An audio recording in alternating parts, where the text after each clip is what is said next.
సహోదరులు సహోదరులు అడుగుతున్నాను, ఏం నేర్చుకుంటున్నారు మీరు? ఖాళీ సమయంలో ఏం నేర్చుకుంటున్నారు? సమయాన్ని పాడు చేసుకోకుండా ఏది నేర్చుకునే ప్రయత్నం చేస్తున్నారు? ఒకరోజు నేను, ఇప్పుడు కాదులే, 25 years బ్యాక్ కాంగో కొట్టేవాడిని, పాటలు పాడేవాడిని, కంజరు కొట్టేవాడిని, పాటలు పాడేవాడిని గ్రామాల్లో. ఒకసారి నాకు అనిపించింది ఫ్లూట్ కూడా వాయిస్తే బాగుంటుందని చెప్పి ఓ ఫ్లూట్ తెచ్చుకున్నాను. నేను ఫ్లూట్ తెచ్చుకొని నా రూమ్లో వాయిస్తూ ఉంటే నా పక్కన ఉన్న తమ్ముళ్ళందరూ పరుగున వచ్చారు. వచ్చి అన్న ఫ్లూట్ వాయించకండి అన్న అని చెప్పి అన్నాను.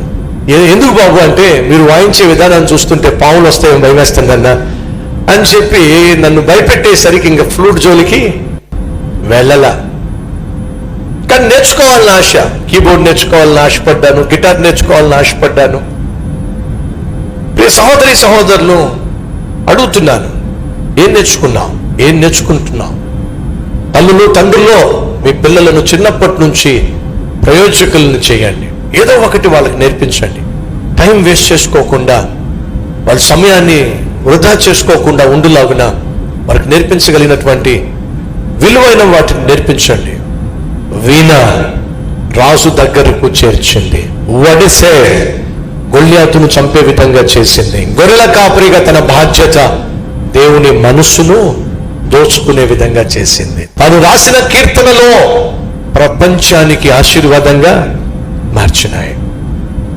అడుగుతున్నా, మీరు బైబిల్ చదువు, ఒకవేళ మీకు బైబిల్ ఇచ్చే చదవమంటే ఏం చదువుతారు చెప్పండి? ఏం చదువుతారు? కీర్తనలే. ఎందుకని? సులభంగా అర్థమవుతాయి, మీ మనసుకు కనెక్ట్ అవుతాయి, మీ జీవితానికి కనెక్ట్ అవుతాయి. కాబట్టి కీర్తనలే మీరు చదివే ప్రయత్నం చేస్తారు. ఆ కీర్తనలు రాసింది ఎవరు? ఎక్కువ శాతం దావీదు రాశాడు. సహోదరులు, దావీదును మీరు జాగ్రత్తగా పరిశీలన చేయండి. తన కీర్తనలు ప్రపంచాన్ని ప్రభావితం చేసినాయి. తన పరిపాలన దేశాన్ని ప్రభావితం చేసింది. అనేక మంది రాజులు పరిపాలన చేశారు, కానీ సువర్ణ పరిపాలన అని ఎవరి కాలంలో పిలువబడిందో తెలుసా? దావీదు కాలంలోనే సువర్ణమైన, అంటే బంగారం లాంటి పరిపాలన ఇవ్వగలిగాడు. ఎందుకని?